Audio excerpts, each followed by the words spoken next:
하나님 말씀 함께 보도록 하겠습니다.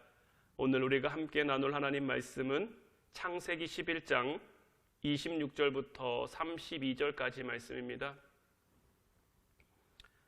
창세기 11장 26절부터 32절까지 말씀 제가 봉독해 드리도록 하겠습니다. 데라는 70세에 아브람과 나홀과 하란을 낳았더라. 데라의 족보는 이러하니라. 데라는 아브람과 나홀과 하란을 낳고 하란은 롯을 낳았으며 하란은 그 아비 데라보다 먼저 고향 갈대아인의 우르에서 죽었더라. 아브람과 나홀이 장가들었으니 아브람의 아내의 이름은 사레며 나홀의 아내의 이름은 밀가니 하란의 딸이요 하란은 밀가의 아버지이며 또 이스가의 아버지더라. 사레는 임신하지 못함으로 자식이 없었더라. 데라가 그 아들 아브람과 하란의 아들인 그의 손자 롯과 그의 며느리 아브람의 아내 사레를 데리고 갈대아인의 우르를 떠나 가나안 땅으로 가고자 하더니 하란에 이르러 거기 거류하였으며 데라는 나이가 205세가 되어 하란에서 죽었더라. 아멘. 오늘 이 시간에는 지체한 자 데라라는 말씀의 제목 가지고 이 데라라는 인물에 대해서 여러분들과 함께 나누어 보고자 합니다. 오늘 말씀은 이 데라에 대해서 이렇게 소개하고 있습니다. 데라는 아담 이후 1878년에 출생했고요. 70세에 아브람과 나홀과 하란을 낳았고 205세에 그러니까 아담 이후 2083년에 그 생을 다하고 죽게 되었어요. 노아와는 128년 동시대를 살았습니다. 이 데라라는 이름의 뜻은 체류하다, 지체하다라는 뜻을 가지고 있어요. 오늘 본문 31절, 32절 말씀을 다시 보면 데라가 그 아들 아브람과 하란의 아들인 그의 손자 롯과 그의 며느리 아브람의 아내 사레를 데리고 갈대아인의 우르를 떠나 가나안 땅으로 가고자 하더니 하란에 이르러 거기 거류하였으며 데라는 나이가 205세가 되어 하란에서 죽었더라. 데라는 아브라함과 함께 이 갈대아 우르라는 곳을 떠나서 가나안 땅을 가려고 했어요. 가나안 땅에 가려고 하란으로 이주했는데 가나안 땅까지는 가지 못하고 하란에 머물다가 하란에 지체하다가 거기서 죽음을 맞이하게 됐죠. 이 데라는 아담으로 봤을 때는 19대 손이고요. 이 10대 손인 노아와 128년을 동시대를 살았는데 그러니까 노아가 굉장히 오래 산 거죠. 아브라함으로 봤을 때 이 데라는 19대 손이고 노아는 이 아담의 10대 손이거든요. 10대 손인 노아가 19대 손인 그러니까 아들의 아들의 아들의 아들의 아들의 아들의 아들의 아들의 아들까지 본 거잖아요. 굉장히 말로 할 수 없을 만큼 긴 세월을 살아가면서 이 데라와도 128년을 함께 살았는데 이 128년을 함께 살았다는 것이 노아와 함께 같은 장소에서 살았다는 것을 의미하는 것이 아니에요. 지난번에도 말씀드렸습니다마는 이 에벨 때에 바벨탑 사건이 진행되었는데 바벨탑 사건이 진행될 때 이 에벨과 경건한 사람들은 유브라데 강을 건넜거든요. 노아도 그들과 함께 이 유브라데 강을 건넜을 것으로 보여지고 그 후에 이 갈대아 우르와 그들의 땅에 남게 된 이들은 노아와 동시대는 살았지만 함께 같은 장소를 살지는 못했던 거죠. 이 데라는 어떤 인물이냐? 가장 먼저 우리가 살펴볼 수 있는 것이 뭐냐면 바로 우상 숭배자라는 거예요. 데라는 어떤 의미에서 굉장히 좋은 신앙의 가문, 정말 신앙의 명문 가문이라고 할 수 있는 노아의 후손이지요. 셈의 후손이지요. 에벨의 후손이지요. 정말 믿음의 후손으로서 훌륭한 믿음의 유산을 물려받을 만한 그런 정통적인 신앙의 가문에서 태어났지만 이 데라의 신앙이라고 하는 것은 그저 조상들의 신앙만 자랑할 뿐이지 정작 자신은 조상들이 물려준 그 신앙은 다 팔아먹고 우상 숭배에 깊이 빠져서 그 신앙의 뿌리마저 완전히 흔들리는 수준이 되고 말았어요. 여호수아 24장 2절 말씀을 보면 여호수아가 모든 백성에게 이르되 이스라엘의 하나님 여호와께서 이같이 말씀하시기를 옛적에 너희의 조상들 곧 아브라함의 아버지 나홀의 아버지 데라가 강 저쪽에 거주하여 다른 신들을 섬겼으나. 성경은 이 데라로 하여금 아브라함의 아버지 나홀의 아버지 이 데라가 강 저쪽에 거주하면서 다른 신들을 섬겼다라는 거죠. 믿음의 사람들은 유브라데 강을 건너 강 이쪽으로 다 넘어왔는데 강 저쪽에 남아 다른 신들을 섬겼음을 말하고 있는 거죠. 또 우리가 아는 대로 아브라함의 아버지 데라는 뭘 하는 사람이었죠? 우상을 만드는 사람이었어요. 그 지역의 우상의 조각상들을 만들어 파는 역할을 하는 사람이 바로 이 데라였단 말이에요. 데라는 하나님을 믿는 신앙의 가문, 신앙의 명문 가문의 후손임에도 불구하고 그 신앙은 정말 온데간데 없이 사라지고 우상을 섬기는 사람이었다라는 것. 두 번째로 이 데라는 어떤 인물이냐? 갈대아 우르를 떠났지만, 우상의 도시를 떠났지만 결국 하란에 머물고 말았다라는 거예요. 오늘 본문 31절 말씀 다시 보면 데라가 그 아들 아브람과 하란의 아들인 그의 손자 롯과 그의 며느리 아브람의 아내 사레를 데리고 갈대아인의 우르를 떠나 가나안 땅으로 가고자 하더니 하란에 이르러 거기 거류하였으며. 오늘 말씀 이 데라의 족보에 나오는 주된 내용은 아브람이 갈대아인의 그 우르를 떠나서 가나안으로 향하는 대장정에 올랐다는 것이 나와 있어요. 지금 창세기 11장을 통해서 우리가 노아 이후로 셈의 후손들을 해서 그 족보의 말씀들을 우리가 쭉 보고 있는데 지금까지 나왔던 족보의 형식은 어떻습니까? 누가 몇 세에 누구를 낳았으며 몇 년간 자녀를 지내며 살았다, 이런 내용들이 나오고 있는데 이 데라의 부분에 이르러서는 물론 데라가 몇 세에 70세에 아브라함을 낳았다 이런 내용들은 있지만 그런 내용으로 끝나버리는 것이 아니라 갈대아 우르를 떠나 가나안 땅으로 가고자 했다라는 이 대장정에 대한 이야기마저 포함하고 있다라는 거죠. 하나님께서 아브라함을 쓰시기 위해서 바벨탑을 쌓던 그 죄악의 본고장에서 완전히 그들을 분리시키고 그들을 떠나게 하시는 이 장면은 마치 역동적인 한 편의 드라마를 보는 것과 같이 보여지는데, 사도행전 7장 2절로 3절 말씀에서도 스데반이 이르되 여러분 부영들이여 들으소서. 우리 조상 아브라함이 하란에 있기 전 메소보다미아에 있을 때에 영광이 하나님이 그에게 보여 이르시되 내 고향과 친척을 떠나 내가 내게 보일 땅으로 가라 하시니.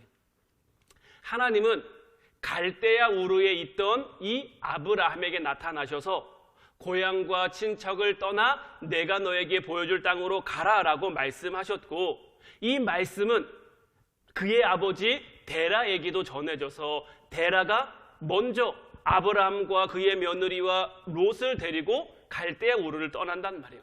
31절, 32절 다시 보면 그러니까 데라가 그 아들 아브람과 하란의 아들인 그의 손자 롯과 그의 며느리 아브람의 아내 사레를 데리고, 아브람이 주체가 아니라 데라가 주체입니다.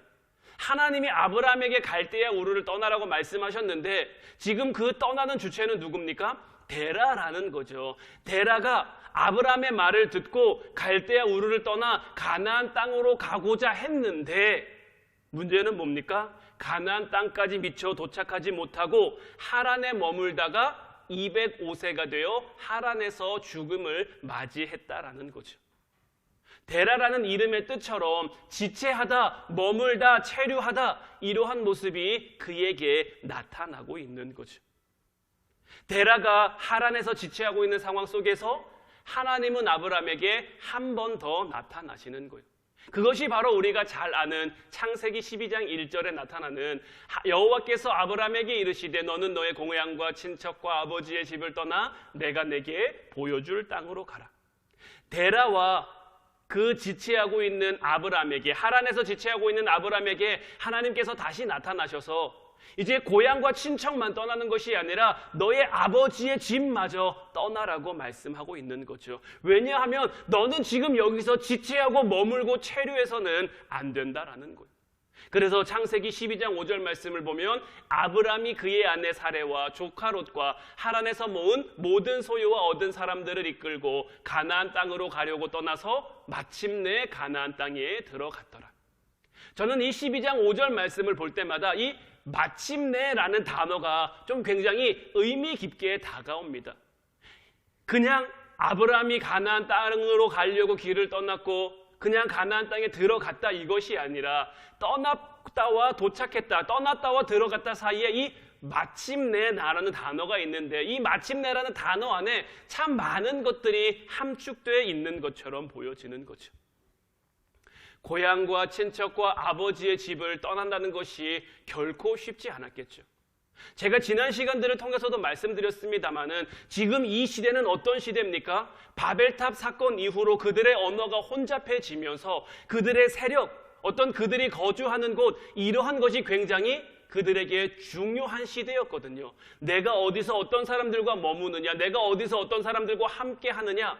그래서 말이 통하는 사람끼리 가문을 이루고 어떤 그 부족을 이루고 족장을 이루고 그렇게 살던 그러한 시대 가운데 이 모든 것들을 내려놓고 모든 것들을 버리고 모든 것들을 떠나 가나안 땅을 향했다라는 것, 결코 쉬운 여정이 아닌 거예요. 하지만 아브라함은 하나님의 이와 같은 명령에 순종해서 하란을 떠났고 마침내 가나안 땅에 들어가게 된 거죠. 그리고 이제 이후로 하나님의 구속 역사는 아브라함을 중심으로 새롭게 이어지게 되는 거죠. 그래서 데라 이후에 아브라함이라는 이 인물이 구속사의 전면에 등장하고 있다라는 거예요. 오늘 본문 32절 말씀 다시 보면 데라는 나이가 205세가 되어 하란에서 죽었더라. 제가 아까 창세기 11장 족보에 대해서 말씀드렸었는데 이 창세기 11장 족보에는 누가 몇 살에 죽었다라는 내용이 나와 있지 않아요. 그냥 누가 언제 누구를 낳고 몇 년을 지내며 자녀를 낳았다라는 이런 형식으로만 기록되고 있는데 창세기 5장 족보에서는 누가 몇 년을 살고 죽었다가 나오죠. 그런데 창세기 11장 족보에서는 이런 누가 몇 년을 살고 죽었다라는 내용이 생략되어 있는데 그런데 유독 이 데라에게만큼은 나이가 205세가 되어 하란에서 죽었다는 내용을 기록하고 있는 거죠. 이는 이 데라의 죽음을 의도적으로 부각시키고 있는 거예요. 왜 창세기 11장은 이 데라의 죽음을 부각시키고 있을까요? 그리고 창세기 11장의 족보는 왜 데라의 죽음으로 끝을 맺고 있는 것일까요? 여기에는 굉장히 중요한 의미가 있습니다. 지금껏 노아 이후로 하나님이 새롭게 인류를 시작하셨잖아요. 노아의 홍수 사건으로 한번 인류를 리셋하고 그들이 다 멸망당하고 노아와 노아의 식구들만 남아 하나님의 어떤 새로운 구속의 역사가 새롭게 시작됐는데 또 어떤 일들이 반복됐습니까? 그들 가운데 죄가 생기고 그 죄가 관영하고 하나님을 대적하고 하나님의 말씀을 따르지 않고 하나님의 말씀과 하나님의 뜻에 따르는 것이 아니라 하나님께 대항하며 하나님 옆에 대적하며 하나님처럼 되고자 하고 하나님처럼 높아져 가고자 하고 그렇게 죄가 관영한 그런 시대가 다시 그들에게 펼쳐지게 되는 거죠. 그런데 창세기 11장 이 데라의 죽는 그 순간에 오면 어떻습니까? 하나님을 배반하며 하나님에게 대항하기 위해 시끌벅적했던 그 바벨탑을 쌓던 그 사건도 이제 마무리가 됐어요. 벨렉과 르 그리고 술과 나홀 등 이 신앙의 후손인데 에벨의 후손으로서 하나님 말씀 하나님 뜻을 따라 살아가야 되는데 이들이 그렇게 살아가지 못하고 육체주의의 신앙으로서 그들의 수명의 절반으로 깎여 정말 하나님 백성다운 하나님 자녀다운 모습으로 살아가지 못하던 그런 육체주의 신앙의 모습, 신앙의 냄새도 더 이상 풍겨지지 않게 되었죠. 이 데라의 죽음으로 말미암아 마치 노아의 홍수 사건으로 모든 게 끝나고 모든 게 정리되고 노아로 하여금 셈의 후손으로 하여금 다시 시작된 것처럼 이제 데라의 죽음으로 모든 것이 정리되고 다시 아브라함으로 하여금 하나님의 새로운 구속사의 역사가 시작되고 있음을 우리들에게 부각시켜 보여주고 있는 거예요. 그래서 12장부터 새로이 아브라함이라는 인물이 구속사의 중심에 새로이 등장하게 되는 거고요. 정통적인 신앙 계열의 셈 자손조차 정말 하나님을 떠나 하나님을 버리고 우상 숭배로 얼룩진 생활을 하던 그 흑암 속에서 하나님은 이 아브라함이라는 인물을 흑암 위로 끌어올리신 거죠. 노아를 그 모든 노아는 그 노아로 하여금 그 홍수로 인해 모든 것이 가라앉았는데 노아와 노아의 식구만 그 수면 위로 끌어올리셨던 것처럼 아브라함 역시 모든 흑암 가운데 모든 어둠 가운데 이렇게 얼룩져 있는 그들의 삶 가운데 아브라함을 끌어올리신 거죠. 그리고 이러한 것들을 통해서 메시아가 이 땅에 오셨을 때, 주님께서 이 땅에 오셨을 때 우리에게 하실 그 모든 사역을 보여주고 예표해주고 있는 것. 바벨탑 사건 이후 인간들이 죄악의 수렁에 빠져서 하나님의 구원 섭리가 단절될 뻔했죠. 데라의 죽음을 끝으로 셈 계열의 어둠 역사는 깨끗하게 종결되고 하나님은 아브라함을 택하심으로 말미암아 새로운 구원의 역사를 진행하고 계신 것이고, 예수님의 이 땅에 오신 사건도 마찬가지죠. 말라기 선지자 이후 400년 동안 하나님은 그들에게 침묵하셨죠. 그래서 그 시대를 암흑기, 믿음의 암흑기, 신앙의 암흑기라고 표현을 한단 말이에요. 그 어둠 가운데 한 줄기 빛으로 누가 오셨습니까? 예수님이 오신 거죠. 태초에 말씀이 계셨고 그 말씀이 하나님과 함께 있었으며 그 말씀이 빛으로 이 땅 가운데 임했다라고 요한복음에서 우리들에게 분명히 말씀해주고 있는 것처럼 아브라함의 등장이 바로 이러한 것이고, 또 우리가 이제 나중에 주님을 맞이하게 될 때에 주님의 다시 오심도 이와 마찬가지일 거예요. 우리가 사는 세상은 흑암 속에 허우적거리고 있을 거예요. 어둠 속에 헤매고 있을 거예요. 어디가 맞는지 어디가 틀린지 구별할 수 없는 그런 시대 가운데 무엇이 옳은지 무엇이 틀린지 잘 분별되지 않는 그런 정말 어둠이 만연한 그런 시대 가운데 우리 주님은 빛으로 다시 이 땅 가운데 오셔서 빛과 어둠을, 알곡과 쭉정이를 나누실 거예요. 그때 우리는 어디에 어떤 모습으로 서야 하겠습니까? 우리는 어디에 어떤 모습으로 설 수 있어야 하겠습니까? 창세기 9장 26절 말씀 보면 또 이르되 셈의 하나님 여호와를 찬송하리로다. 하나님께서는 노아 이후로 이 셈을 택하셔서 셈의 하나님 여호와가 찬송받게 하셨죠. 그래서 이 셈의 하나님이 에벨의 하나님이 된 것이고 이 에벨의 하나님이 아브라함의 하나님이 된 거예요. 하나님은 이 셈을 통해 약속해 주신 그 하나님의 말씀을 이루는 모습을 우리들에게 보여주고 있는 거예요. 하나님의 구속사가 우리들에게 보여주는 분명한 내용은 무엇이냐? 하나님의 자녀, 하나님의 백성들로 살아가는 모든 이들을 하나님이 지키시고 인도하신다라는 거예요. 하나님의 말씀 가운데 살아가는 모든 일들을 하나님께서 함께 하시고 하나님께서 도우신다라는 거예요. 그래서 이제 이후로 아브라함의 하나님, 이삭의 하나님, 야곱의 하나님이 되고 그 하나님이 오늘날 저와 여러분들의 하나님이 되어 우리가 하나님의 말씀을 따라 하나님의 뜻을 따라 이 땅을 살아가며 하나님의 구속 역사를 새롭게 이어가는 한 사람이 되길 바라신다라는 거죠. 홍수 이후 함의 범죄로 신앙 계열에 먹구름이 꼈지만 그래도 셈의 하나님 여호와를 찬송하리로다. 이 한 줄기 소망의 말씀 그대로 셈의 후손 중에서 아브라함을 선택하셨고 그로 말미암아 온 인류를 향한 구원의 길, 축복의 길을 열어주신 것처럼 오늘날 저와 여러분들이 그 길을 걸어가는 한 사람들이 되기를 주님의 이름으로 축원해드려요. 하나님은 오늘도 말씀하시며 그 말씀으로 우리들 가운데 역사하시며 그 말씀으로 우리들과 함께 하시며 말씀이 정말 하나님 나라에서 이루어지는 것처럼 오늘 이 시간 이 자리를 통해서 바로 저와 여러분들을 통해서 이 땅 가운데 이루어지기를 소망하고 바라고 계신 줄로 믿어요. 이제 그 하나님이 찾으셨던 한 사람, 아브라함과 같은 그 한 사람이 저와 여러분들이 되셔서 정말 이 시대 가운데 하나님이 저희들에게 맡겨주신 그 빛과 소금의 사명, 그 구원의 사명을 감당할 수 있는 저와 여러분들 되시기를 주님의 이름으로 축원해드립니다. 이제 우리 같이 기도하길 원합니다. 하나님, 이 시대 가운데 지금 우리는 어떤 모습으로 살아가고 있으며 어떤 자리에 있습니까? 우리가 가야 할 곳을 향해 가고 있는지 정말 우리의 믿음에게 신앙의 걸음을 다시 한번 점검하게 하셔서 데라처럼 머물러 있는 것이 아니라 데라처럼 정체되어 있는 것이 아니라 데라처럼 그냥 체류하다 죽임당하고 끝나는 것이 아니라 끝까지 하나님 말씀을 향해 끝까지 하나님 약속을 향해 한 걸음 한 걸음 나아가는 저희들의 삶이 되게 하옵소서. 우리 주님의 이름 크게 한번 부르갑심해서 기도하도록 하겠습니다.